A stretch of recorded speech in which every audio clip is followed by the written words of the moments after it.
students. Today we start हमारा Rajasthan chapter first Rajasthan in 18th century. Rajasthan की जो क्या स्थिति थी 18th सेंचुरी में. Shivaji first organize Maratha power. After the death of Aurangzeb, Marathas power adopted the policy of expansion in North India, under which they began to attack Rajasthan and Malwa. Shivaji first थे जिन्होंने मराठास की power को ऑर्गेनाइज किया था, इकट्ठा किया था, और औरंगजेब की डेथ के बाद मराठास जो हैं उन्होंने नॉर्थ इंडिया में अपने पावर का एक्सपांशन करना शुरू कर दिया था, और इसकी शुरुआत उन्होंने राजस्थान और मालवा से की थी. The attack of Marathas over Malwa and Rajasthan were a great point two concern for the Rajasthani ruler. In 1711 AD, Marathas first entered Mewar in the Rajasthan. In 1720 AD, Peshwa Bajirao set a target to hoist the Maratha flag from Attock to Cuttack. Marathas ने सबसे पहले 1711 AD में मेवाड़ पर attack किया. मेवाड़ के through Rajasthan में आए थे. पहले जो राजस्थान था उसमें अलग अलग एरियाज़ के नाम से जाना जाता था. मेवाड़, मारवाड़, शेखावटी, हाड़ौती, ढूंढाड़, इस तरीके के एरियाज़ के नाम से जाना जाता था. तो 1711 में मराठास फर्स्ट एंटर्ड मेवाड़.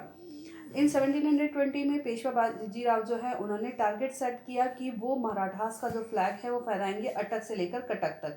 अटक जो कि पाकिस्तान का एरिया था उस टाइम पे, और कटक तक, कर्नाटक तक वो फहराना चाहते थे. Therefore Maratha started moving forward to the north India.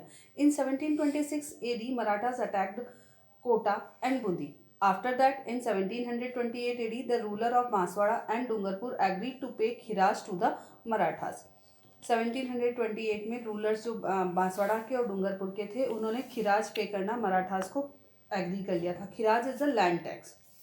Marathas crowned Budh Singh again as a ruler of Bundi on 22 April 1734. यहाँ से मराठास जो है राजस्थान के जो पॉलिटिकल अफेयर्स थे उनमें भी इंटरफेयर करने लगे थे, और मराठास ने बुद्ध सिंह को क्राउन करवा दिया था, मतलब ताज पे बिठा दिया था या सिंहासन पे बिठा दिया था, जो कि बूंदी के रूलर थे 22 अप्रैल 1734 में. It was the case of interference of the Marathas in the policy of Rajasthan. It cause fear among the other rulers. और इस इंटरफेरेंस की वजह से जो अदर रूलर्स थे उनके मन में डर पैदा हो गया था. They decide to have a strong policy against the Marathas. और उन्होंने डिसाइड किया कि मराठास की जो बढ़ती हुई पावर है उसको हमें रोकना होगा, और इसके लिए एक हुडा कॉन्फ्रेंस, हुडा सम्मेलन बुलाया गया. Hurda is the name of the place. The Rajput ruler of Rajasthan called a conference in Hurda बिलवाड़ा on 17 July 1734 AD to check the increase power of Marathas. Maharana Jagat Singh second president over it. इसकी अध्यक्षता जो हुडा कॉन्फ्रेंस थी इसकी अध्यक्षता जो थी वो महाराणा जगत सिंह सेकंड ने इसकी अध्यक्षता की थी. Sawai Jai Singh from Amber, Abhay Singh from Jodhpur, Bakht Singh from the Nagaur, Maharao Durjan Sal from the Kota took part in it. बहुत सारे राजाओं ने इसमें पार्ट लिया था. और in this conference ahadnama was prepared. एक अहदनामा, एक डिटेल डॉक्यूमेंट तैयार किया गया in which it was decided that all of them would coexist with each other. The enemy and friend of one would be the enemy and friend of the other. इसमें decide किया गया, इस अहदनामा में ये decide किया गया कि हम सब मिलकर काम करेंगे, और एक का दुश्मन या एक का दोस्त दूसरे का भी दुश्मन और दोस्त होगा. All would decide together for any new plan. और वो उन्होंने ये डिसाइड किया कि कोई भी नया प्लान जो बनाना होगा हम सब मिलकर साथ में बनाएंगे. All would meet again in the Rampura after the monsoon season. वो सब जो लोग हैं वो वापस से रामपुरा में मानसून सीजन में मिलने वाले थे. But the whole plan could never come out of the paper. लेकिन ये जो प्लान उन्होंने बनाया था वो पेपर पे नहीं आ पाया, मतलब कि फॉलो नहीं हो पाया था. Nothing came into the reality. कोई भी चीज़ रियलिटी में नहीं आ पाई थी कि जो उन्होंने डिसाइड किया था कि एक का दोस्त दूसरे का दोस्त होगा, एक का दुश्मन दूसरे का दुश्मन होगा, और इसी के साथ नया जो प्लान बनाएंगे हम सब मिलके बनाएंगे. ऐसी सारी चीज़ें जो उन्होंने डिसाइड की थी ऐसा कुछ भी रियलिटी में नहीं हो पाया था. The Rajput ruler were the same on the basis of the caste, language, tradition, custom etcetera. Yet they were not united. Rajput ruler जो थे वो कास्ट में, लैंग्वेज में, ट्रेडिशन में, कस्टम में, सब में सेम थे, लेकिन फिर भी वो एकजुट नहीं थे, एकता उनमें नहीं थी. In difference of the Sawai Jai Singh from the Amber and the ambiguity of the decision cause failure of the policy against the Marathas. और सवाई जय सिंह जो आमेर के राजा थे, उनकी जो कह सकते हैं कि उनका इंटरेस्ट ना होना, उन्होंने इसमें ज़्यादा इंटरेस्ट नहीं लिया और इस तरीके की अनिश्चितता की वजह से इस पॉलिसी पे आगे काम नहीं हो पाया और मराठास की इस पावर को नहीं रोक पाए। It increase the dominance of the Marathas over the Rajasthani rulers. Peshwa Bajirao sent his mother Radhabai on the pilgrimage to the Rajasthan to access his Rajasthan policy. Peshwa Bajirao ने अपनी मदर को यहाँ पर पिलग्रिमेज यात्रा के लिए भेजा, तीर्थ यात्रा के लिए भेजा और उसके अकॉर्डिंग उन्होंने राजस्थान की पॉलिसी बनाई। On the safe and honoured return of his mother, उनकी माता के वापस आ जाने पर और अच्छे से सकुशल वापस लौट आने पर Peshwa Bajirao came on the visit to Rajasthan the very next year and begin to collect chauth. उसके दूसरे ही साल बाजीराव यहाँ पर राजस्थान में आए, उन्होंने राजस्थान को विजिट किया और यहाँ से चौथ का कलेक्शन करना शुरू कर दिया। Chauth is also a tax which is taken on the 1/4 of the revenue. जो भी रेवेन्यू उनको देना होता था, जो भी खिराज उनको देना होता था, उसका 1/4 हिस्सा अलग से वो और लेने लग गए थे। The role of Marathas in the succession struggle of Rajasthan 1743 to 1750 AD। अब धीरे धीरे जो उत्तराधिकारी का जो स्ट्रगल था, आपस में जो युद्ध चल रहे थे, उसमें भी मराठाज अपना इन्वॉल्वमेंट करने लग गए थे। 18th century saw the struggle of succession among the Rajput rulers. It gave opportunity to the Marathas to interfere in the decision of succession in the Rajasthan. First, Jaipur succession struggle. Jaipur का उत्तराधिकारी जो struggle था, संघर्ष था, उसमें Chandra Kunwar Bai the daughter of Maharana Amar Singh second from Udaipur. Chandra Kunwar Bai जो कि महाराणा अमर सिंह की पुत्री थी, जो कि उदयपुर के शासक थे, got married to Savai Jai Singh in 1708 AD on the condition that their son will be the crown as the ruler of Jaipur। जैसा कि आप सबको पता है कि पहले जो राजा होता था उसकी बहुत सारी रानियां हुआ करती थी, तो यहाँ पर जो सवाई जय सिंह थे, जयपुर के राजा थे, उनकी शादी इसी शर्त पे चांद कुंवर बाई से हुई थी कि उनका जो पुत्र होगा वही गद्दी पर बैठेगा। When Sawai Jai Singh died in 1743, जब सवाई जय सिंह की मृत्यु हो गई 1743 में, Madho Singh the son of the चांद कुंवर बाई, उनके पुत्र का नाम चांद कुंवर बाई के पुत्र का नाम माधो सिंह था, the princess of Mewar challenge with the support of his maternal uncle Maharana Jagat Singh second. Madho Singh ने अपने अंकल महाराणा जगत सिंह के साथ मिलकर इसके लिए युद्ध करना शुरू किया। ईश्वर सिंह उनसे बड़े भाई थे, उनके जो दूसरी elder son of the Sawai Jai Singh के बड़े पुत्र थे ईश्वर सिंह। तो ये जो जयपुर सक्सेशन स्ट्रगल था वो माधो सिंह और ईश्वर सिंह के बीच में हुआ था। माधो सिंह की हेल्प के लिए उनके अंकल महाराणा जगत सिंह थे। उसके अलावा मराठा चीफ्टन मल्हार राव होलकर सपोर्टेड माधो सिंह, मतलब माधो सिंह के पास दो सपोर्टर्स थे।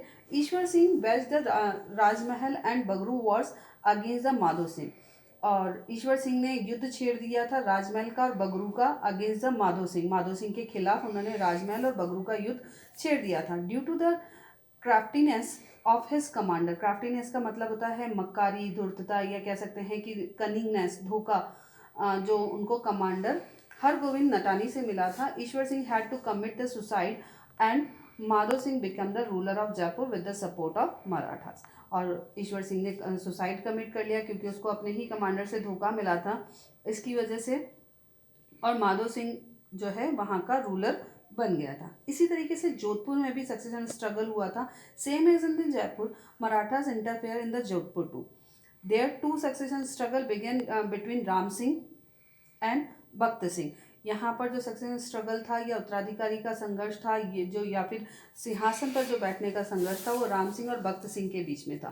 Both court engage in the effort to get support from the Marathas.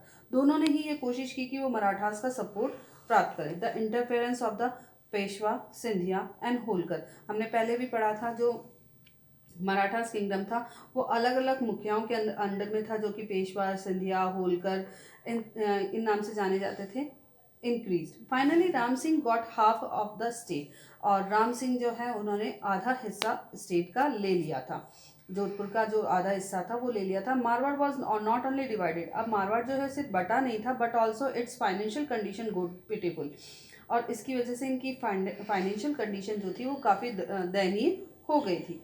Trade got destroyed, trade को नुकसान होने लगा था, एग्रीकल्चर वॉज डूइंग, एग्रीकल्चर को नुकसान होने लगा था, ख़त्म होने लगी थी, and demands of Marathas increase day by day. और मराठाज जो है वो इनकी हेल्प सिर्फ फ्रेंडशिप के नाते नहीं करते थे, इसके बदले उनको कोई ना कोई पैसा चाहिए होता था, तो उनकी डिमांड्स डे बाय डे बढ़ने लगी थी। They did not agree for any settlement, और वो किसी भी तरह के सेटलमेंट से खुश नहीं थे। उनको जो चाहिए था वही उनको फाइनल देना होता था। मेवाड़ सक्सेस एंड स्ट्रगल, जैसा जोधपुर में हुआ, जयपुर में, वैसे मेवाड़ में भी हुआ। As the Maharana Raj Singh second died in 1761 AD, Hari Singh was crowned. Maharaja Raj Singh जो थे, उनकी मृत्यु के बाद हरि सिंह को यहाँ का राजा बनाया गया। आफ्टर सम टाइम, लेकिन कुछ समय बाद, claimants for throne, one was the Hari Singh and the other was the Ratan Singh. यहाँ पर रतन सिंह नाम का और व्यक्ति थे जिन्होंने भी क्राउन के लिए स्ट्रगल किया था। तो अब क्राउन के लिए दो दावेदार हो गए थे, एक हरि सिंह और Ratan Singh. Both attempt to get the aid from the Marathas, दोनों ने ही कोशिश की मराठास की जो है वो हेल्प ले सके। As a result, Marathas interfere in the civil war which block the way of Mewar to progress in social, culture, financial and political field. जैसा कि उन दोनों का ही सपोर्ट उनको लेना था, मराठास का सपोर्ट लेना था, और इसका रिजल्ट ये हुआ कि मराठास जो थे उनका इंटरफेयर इस सिविल वॉर में, जो एक घर का झगड़ा था कि कौन गद्दी पर बैठेगा, उस गृह युद्ध में की वजह से मेवाड़ की जो प्रोग्रेस थी, चाहे वो सामाजिक रूप से हो, सांस्कृतिक रूप से हो, वित्तीय रूप से हो, किसी भी तरीके से जो भी प्रोग्रेस होनी थी मेवाड़ की, वो सारी रुक गई थी। Due to the mutual unpleasantness of the rulers of Rajasthan, Marathas interference increased with the block the path of development। और आपसी झगड़े, राजस्थान के रूलर्स के आपसी झगड़ों की वजह से मराठास को इंटरफेयर करने का इंटरफेयर ज़्यादा उनका बढ़ता गया, उनकी हस्तक्षेप ज़्यादा बढ़ता गया, और इसकी वजह से जो विकास का रास्ता था वो रुक गया। ये यूँ कहे कि जो राजस्थान था उसका डेवलपमेंट नहीं हो पाया था। अब इसका फ़ायदा कौन उठाने लगा? Britishers. The fall of the Mughal Empire and the anarchy spread by the Marathas generated political, financial and social chaos among the Rajput rulers, chieftains and the people। Mughal empire के फॉल होने के मतलब मुगल एम्पायर के decline के साथ, और मराठास ने जो अव्यवस्था फैलाई थी, या उनकी वजह से जो परेशानियां रूलर्स को, चीफटेंस को, मुखियाओं को फेस करनी पड़ रही थी, उसकी वजह से काफ़ी मुश्किलों का सामना उनको करना पड़ रहा था। इन सच कंडीशन, और इन सब कंडीशन का फ़ायदा the British naturally got inclined to the Rajasthan, और ब्रिटिशर्स नेचुरली इनका झुकाव जो है वो राजस्थान की ओर होने लगा। टू इंक्रीज देयर पावर और for other political and financial benefit, they got eager to make friendship with the Rajput rulers.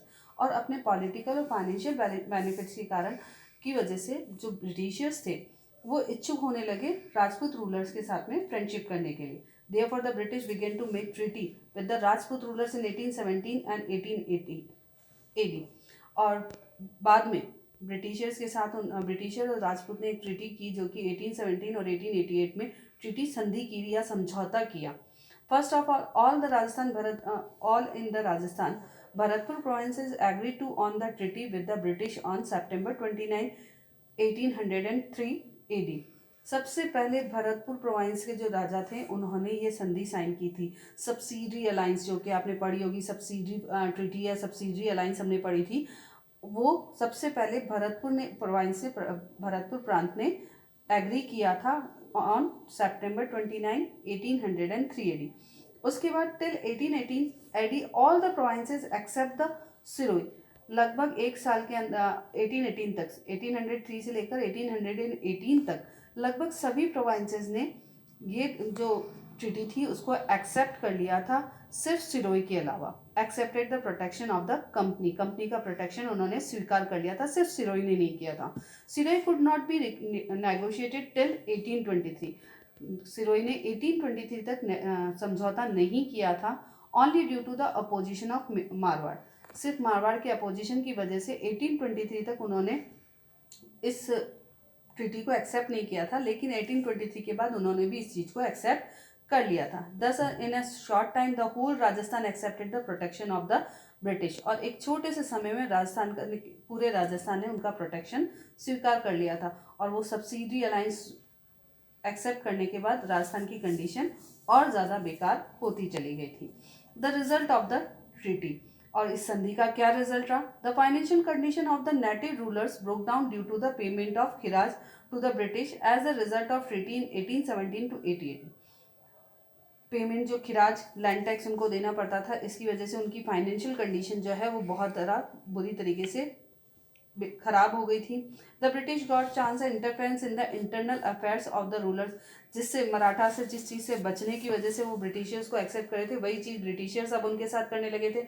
वो लोग उनके इंटरनल अफेयर्स में, इंटरनल मामलों में दखल देने लगे थे। The British to force the rulers to destroy the power of special status of the chieftains, और ब्रिटिशर्स ने ये भी रूलर्स को फोर्स किया कि वो जो मुखिया हैं, जो सूबेदार्स हैं, उन सब के जो स्पेशल पावर्स हैं और स्पेशल स्टेटस है उसको ख़त्म कर दें। It cause loss the prestige of the chieftains, और इसकी वजह से मुखियाओं की जो प्रतिष्ठा थी उसको ठेस पहुंची थी या नुकसान हुआ था। Native trade industries and art and craft began to destroy, और धीरे धीरे जो वहाँ का व्यापार था, उद्योग थे, आर्ट और कला, ये सारी चीज़ें ख़त्म होने लगी थी। Owning the entry of Christian missionaries in Rajasthan they began to propagation of Christian religion, the common reacted in the aggressively which later turn into the freedom struggle of 1857। धीरे धीरे यहाँ पर क्रिश्चियन मिशनरीज भी आने लगे और वो अपने क्रिश्चियन धर्म का प्रचार प्रसार करने लगे, और धीरे धीरे इन सब चीज़ों का रिएक्शन हमें 1857 के रिवॉल्ट में देखने को मिला था। I hope you understand the chapter, so read it again and do the exercise.